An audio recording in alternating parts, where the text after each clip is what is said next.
Hello and welcome to Dead Air Dudes. I'm Izzy. I am Special Agent Raka here, Special Agent Izzy, as we continue our true crime series. And this time, back from the dead, due to different reasons, we unearth the one and only Theodore Kaczynski, aka the Unabomber.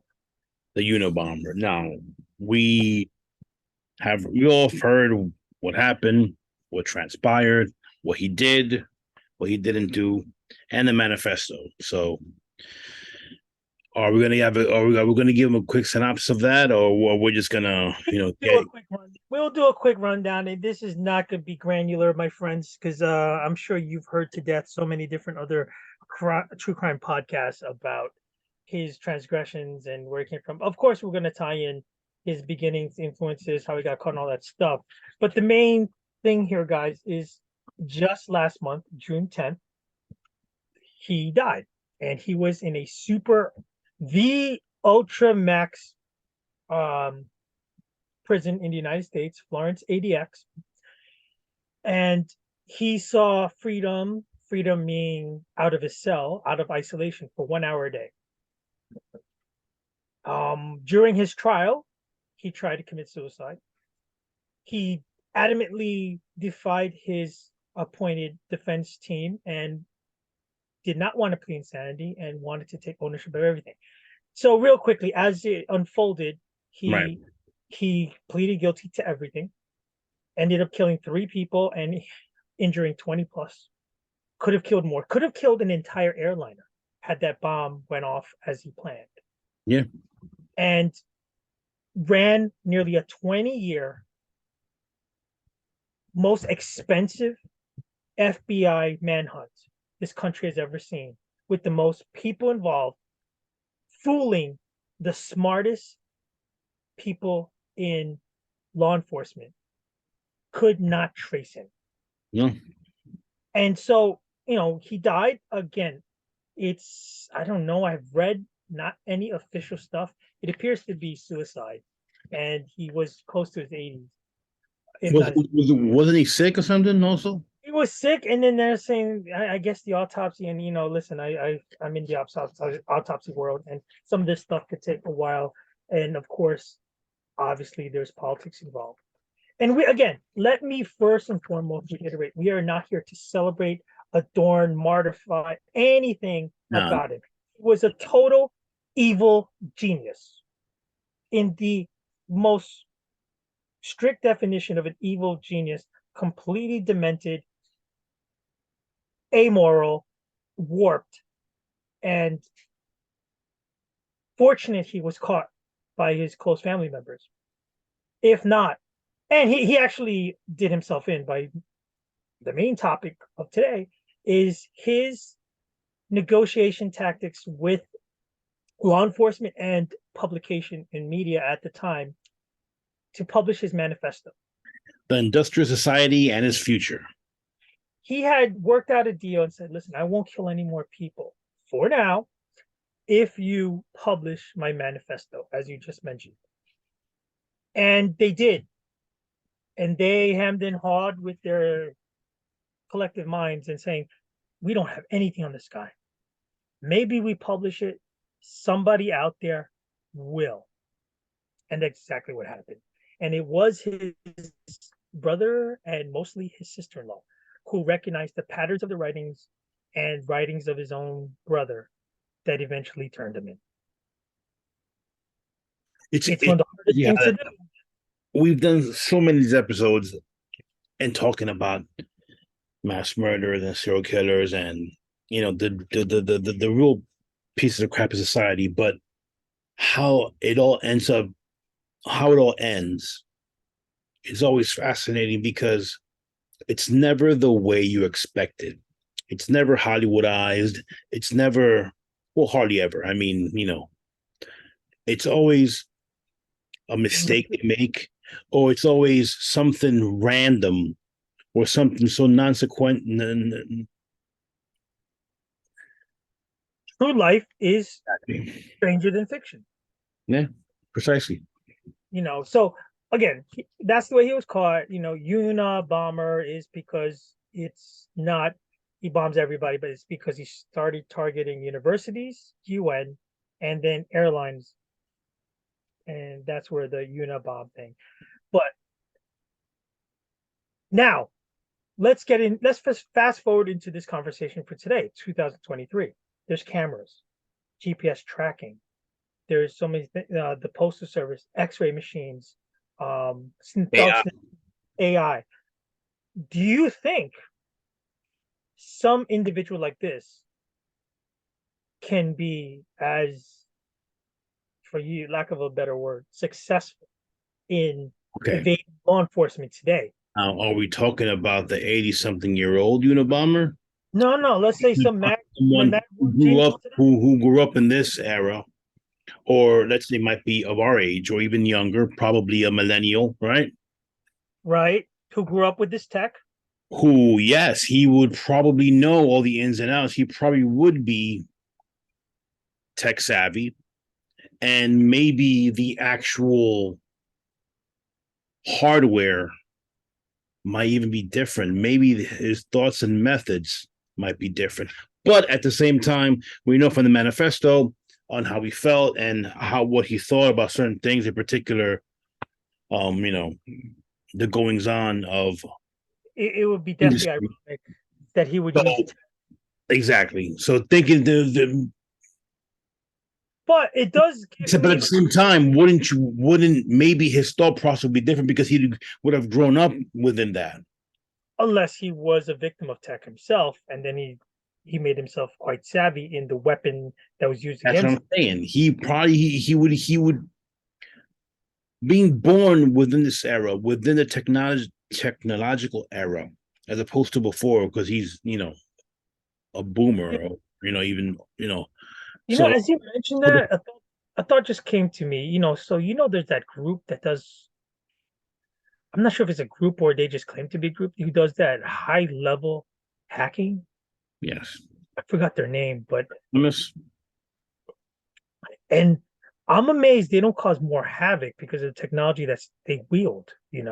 Like that's cross the thing. I patterns. mean, I have a there's a love hate relationship with them because they can do so much good, but at the same time they can do so much bad if they wanted to. They can cripple governments. They can cripple bad governments. I They mean, can when they hacked into what was the FBI, and they, just to show that they could. yeah, and but then there's times that it's been said that they take down, pedophile rings and websites and stuff like that. So if you can do that, why wouldn't you take everything down? I agree, but it also ties into one of the questions here with the Unabomber. He plays judge and jury and executioner, just like the hacking group, just like anybody who's above the law. So to play devil's advocate, they could take down the pedophile ring. We applaud.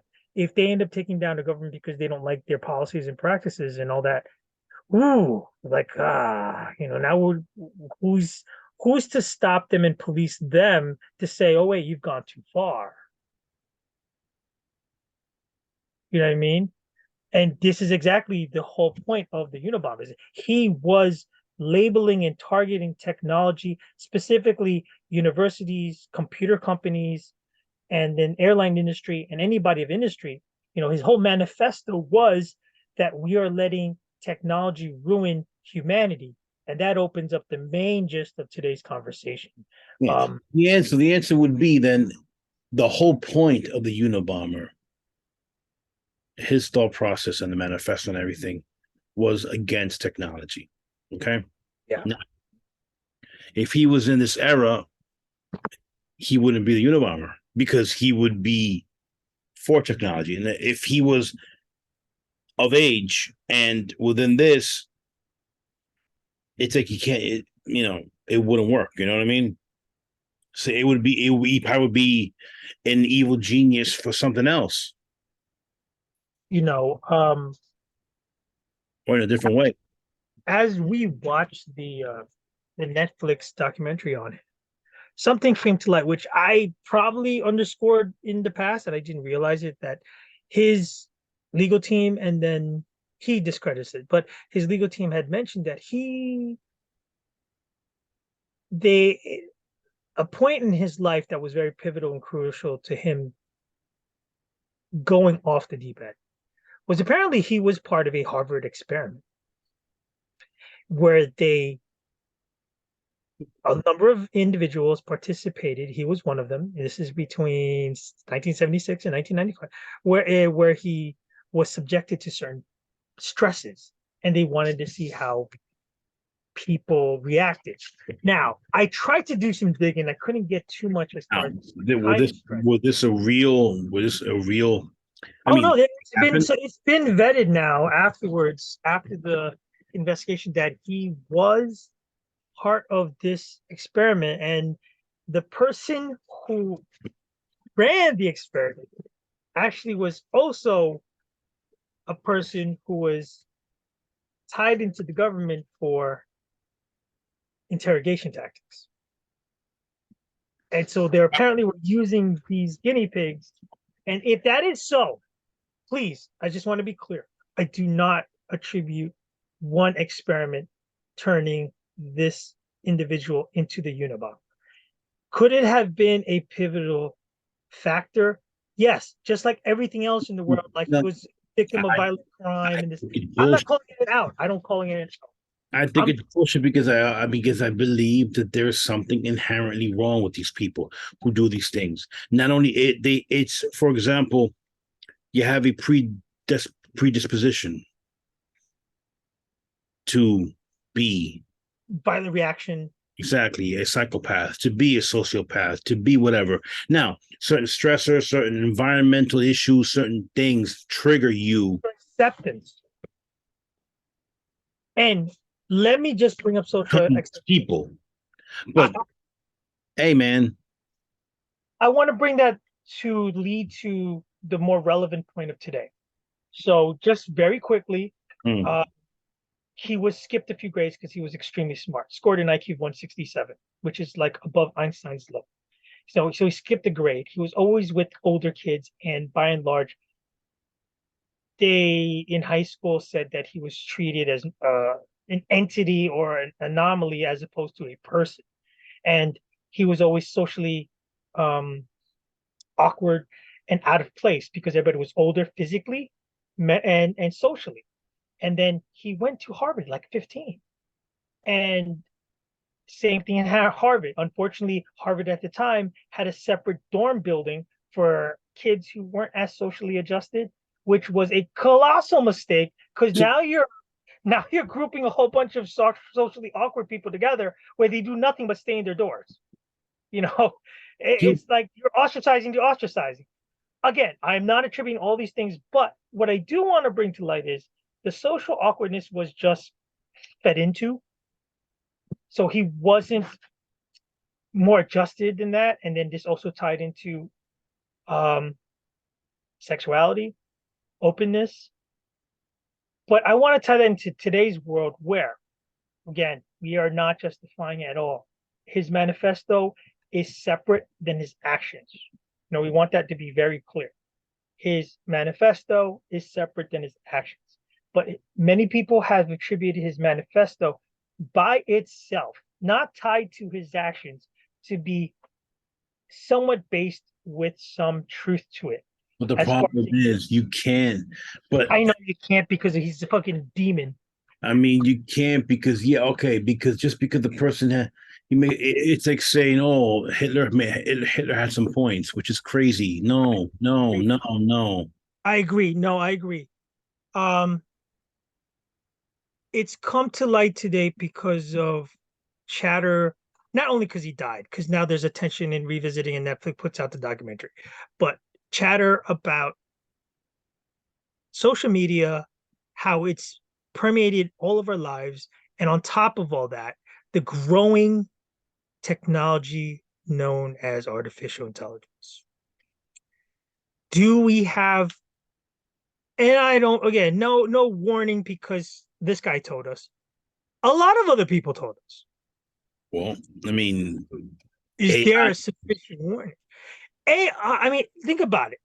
If an AI processor reviews Ted Kaczynski's life as, oh, this is what some humans do, and oh, that's that is human reaction, that is human. I mean, they pass judgment based on this mother. We're in a world of hurt. Yeah, but see, but AI will be smart enough to know that this is someone who I'm hoping you're hedging. I'm hoping. I heard an interview yesterday and see, on a small tangent about AI. It was from a wrestling thing, and and I thought it was real. This person who was fired from the WWE was recounting her story on what happened. And I'm listening to this on one of the videos on social media on TikTok, and I'm like, that's crazy. And then people are commenting on that it's AI generated with her voice saying these things. If you don't know that it's freaking AI, you believe that this is the actual person saying these things. And I'm like, I thought it was a bit off, a little bit, like, damn, and it's like a bit forward, a bit, over the top, but But how crazy is that? What you just said? So if somebody can generate an AI program like you just said, right now with that technology, could unlock your phone, mm-hmm. could unlock your accounts, could basically forget about credit card fraud, whole person fraud, could place you in different crime scenes, Yeah. set you up because your image was there and other people would swear they saw you, but they just made a hologram or just played with human eyes. And the amount of applications the wrong way. You remember the movie Enemy of the State? Yeah. Remember how messed up that was? I mean, albeit to be over the top, whatever, but it was like, all, the internet and cameras and everything. AI just boosts that up to the. I got one better for you. So Mm, over this holiday weekend, it was a slow day, but what was just on the TV in passing was the original War Games. would you like to play a game? If you remember that. And for anybody who hasn't, I know there's a remake. Watch this original, Matthew Broderick. So scary because I mean that was 1983. My God, time that And you know AI. what's crazy? This has more power, infinitely more power than that supercomputer in War Games. And even worse than that, which is very powerful, once an artificial intelligent entity becomes digital, it doesn't need a phone. It's once it becomes sentient and it's in the web, game over. Because it won't be confined to a body of technology of metal. It will be everywhere. It will be God. Become sentient, yeah. It will be electronic God. It'll be digital. It'll be remote. It'll be in satellites. It'll be in space. It'll be And everywhere. that's what Ultron Mars. and that's what Ultron should have been. And that's where they screwed up there because they held back. All right. Tangent over. Get My back. We got to get back. Get back. God. Well, anyway, okay. So, Oh, just to tie into the Netflix documentary, there's a couple insights and stuff, a lot of tidbits. Um, in my opinion, a good comprehensive 3 episodes, very short. Um, but for anyone around during that time, I cannot express how much he held people in universities, people in the computer business, people in tech. He held their lives hostage. Could you imagine today there's somebody out there randomly targeting individuals in technology, Elon Musk, uh, um, Bill Gates, what is people, and the FBI and all crime syndicate to a man will say, we have not one lead. of course, but you would have to be tech savvy to really do that kind of damage that you really want to do. But who's to say that person won't be that tech savvy? Well, no, exactly. I mean, because if you're going around trying to blow up things, you said it already. I mean, there's not one like AI building or computer that Well, the algorithm. It's whatever it is, wherever it is, it's everywhere. it's almost worse than that. Because okay, so he targeted a computer store, killed a guy. He targeted a university, killed a professor, or really maimed a few. Can you imagine somebody with this kind of tech power in their mind? The East Coast turned every light green. Yeah. The power grid, and I'm only saying the east northeast because it's the most densely populated per square mile. Turn off or turn on power, completely blackout. And you can go further, like you said, turn nuclear subs around. Put flying patterns at a total chaos, and they're all intersecting now at each other. Uh, Switch everybody's medication to the wrong one within seconds. Nobody will even know. It will cover their back trails. You know what I mean? It's like, wow, this is we have, and I can say this from at least from the healthcare point of view, we have put our industry completely at the mercy of tech. Oh, of course, 100%. And again, if somebody were to wield that kind of power, Even surgeries, it's all technology. It's all robotic.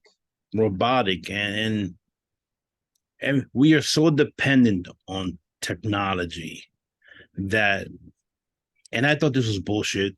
I mean, but there is something, I forgot what the name is, but there is a condition or technology, social media. This thing actually not only regularly can hurt you, but it can also put you in depression. Yeah. That is actually a good point You that you've made. see all the bullshit that's going on. And And believability life. factor. And then you start, living comparatively, and I forgot what it's called, but yeah, it's an actual, condition syndrome that people get from this. Well, the whole point is that unfortunately when the youth, especially youth, and I'm just pointing them out because they're growing up in this environment, when they buy into everything here as law and nothing's vetted, so this is being said, and they buy everything, whether it's truth, BS, or affecting their status, and then their what do you call it, social status, and then their what you just said, self-esteem. Um, Seems like everybody else is super fit models, this, that, have Yeah. money, access. Everybody is apparently a self-made YouTuber making remote money, tons of money per cash, right? And then you're holding them a job in McDonald's. Of course, it's going to hit you hard, and you wonder what the hell am I doing wrong? And like you just said, it's only getting bigger and better, right? So you get the new iPhone, you get the 14, then the new one's going to come out, and you're pouring all your money into this one wonderful piece of tech that it's now dominating your life. How many times do you freaking when you get in your car, you go to work? Oh my god, my phone. Well, yes, somebody had mentioned that actually. Ah, damn it, Elon Musk had mentioned that with that episode with Rogan. That was a while back, but he had mentioned that it's if you exactly what you just said, you get into your car, you're missing your phone, and it's as though you have missing limb syndrome. Yes, yes. And and then you're like, I can't function, or you went to grab something, you don't have the phone. You can't travel without your maps. You can't go anywhere without text messages, emails, directions, alerts, weather, everything. You're almost crippled and hapless. Sad. Yeah.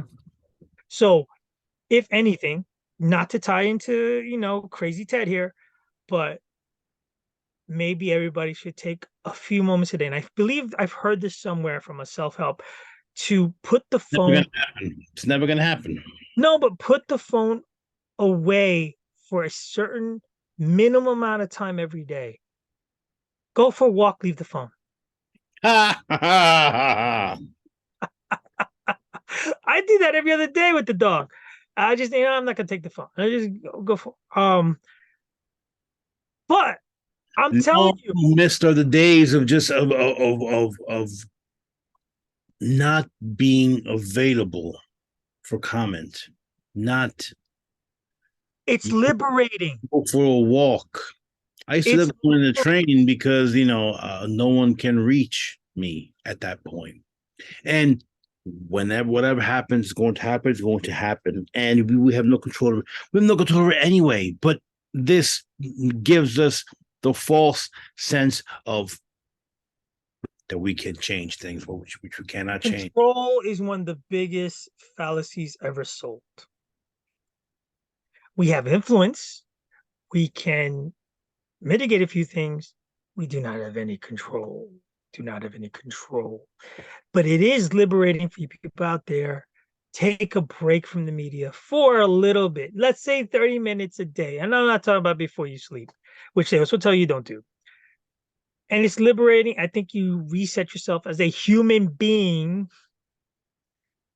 Try it. Now, for all those who do not know what we're talking about as far as the Unabomber and his manifesto, it's 35,000 words. Yes. Okay. And it contends that the Industrial Revolution began a harmful process of natural destruction brought on by technology, while forcing humans to adapt to machinery, creating a socio-political order that suppresses human freedom and potential. Okay. Now, this was supposedly the ideological foundation of Kaczynski's campaign, mail bomb campaign for sure. And he actually said he wanted what to protect wilderness by hastening the collapse of industrial society. Wow. I mean, But he himself is full of shit because of course, it's full of shit. I mean, when you he was interviewed later, he said he was in the wilderness living off the land, right? But he would take garbage, plastic, paper wraps, whatever canned goods, and just throw it anywhere. He wasn't recycling, he wasn't reusing, he wasn't going to a garbage center and cleaning up the wilderness. He ate a can of beans, he dropped the can right there and walked. You know, if he would piss and leave technology and oil and refuse and chemicals all over the place, he didn't give two shits about it. So he was completely, what do you call it, deranged. And he was full of shit. his mindset was, according to court appointed therapists, psychiatrists, and experts. I mean, they did try to label him as a paranoid schizophrenic. Paranoid for sure. Schizophrenic, I'm not sure. I'm pretty sure he was who he was within his own faculties. He didn't make another personality. He was who he was. But he was also frustrated with socialization, so frustrated with being accepted, frustrated with um his love life, which was non-existent, frustrated with his own Okay. orientation, was frustrated with everything, that his answer was to lash out violently. And beyond being a piece of shit, he was a freaking coward. You would send a bomb across the country to a person who did not do any direct fault to you, a complete stranger. You targeted because you saw his name in a library article, and you would have no ownership, and you blow him up remotely. I mean, that's the cowardice motherfucker you Look, could. and don't get me wrong. I'm by no means I'm saying that one is better than the other by no means, but the coward part is completely true. You've had countless number of thousands of serial killers every day, everywhere, who, if they want to do stuff, they'll get down and dirty and personal. Well, With this their own hands. this Joker, if it could just was the biggest type of coward who never wanted. Oh, such a coward. All right, so Such a coward. So, I mean, if anything, the Deader Dude's public service is for anyone out there feeling these kinds of angst, resentments towards society, where this is not the way to affect change. No. Not at all. Not at all. I mean, You no, of actually have within your power social media to use that to safely, peacefully, and smartly affect change. course. I mean, and I think we've gone to the point where technology is such a part of us that there's no turning back unless Yeah, that, he had, that's after Skynet happens, and after that, then whatever. But I well, like mean, with everything else, you misplace the blame. Are we going to get mad at bullets when it's something we use for self-defense? Are we going to get mad at medicine and overdoses when it was made and intended to be a painkiller to relieve sicknesses and ill? But you, some might say, I mean, I don't know, you get into some touchy subjects there, about well, okay. I mean, like bleach was consecrated and became a, with that when you mention ammo and guns and stuff well, like that. I don't want to get into that, but look, Yeah. bleach is used to purify and clean water, right? Yes. Without which we'd have dysentery amok. And it can be used for completely evil uses itself. This is what I'm saying. This is my point, and maybe I'm not making it as accurate and concise as I can, is that where he and other people who are misguided blame the thing or the action as opposed to who is manipulating the action. It's not inherently bad in and of itself. It's the people who use it and misuse it into ways that are malignant and malevolent to people and society. Right. But the worst part is that this dude was inarguably a genius. You escape, you're using everyday material found everywhere. They could not find one hair sample, skin sloughing, fingerprint, item that can be traced to a geographic area. For nearly 20 years, this guy evaded. If he wasn't so smug to publish that damn manifesto, he people argue he may have never been caught. Crazy. Well, anyway, if there's anything else, any closing remarks, thoughts, ideas to add, um, as we close the book, hopefully, thankfully, for this period in American history of Ted Kaczynski, the Unabomber. Well, look, let us know what you guys think about the Unabomber and his connection, obviously, to the manifesto with technology and how it bleeds into AI and into everything that we do. It's just another example, a microcosm of of the importance and the power that technology has over us and will have until for the foreseeable future. And with that, everybody, you see something, you say something, be vigilant, and to remember to always, always save the whales. Take care, guys. Have a good one.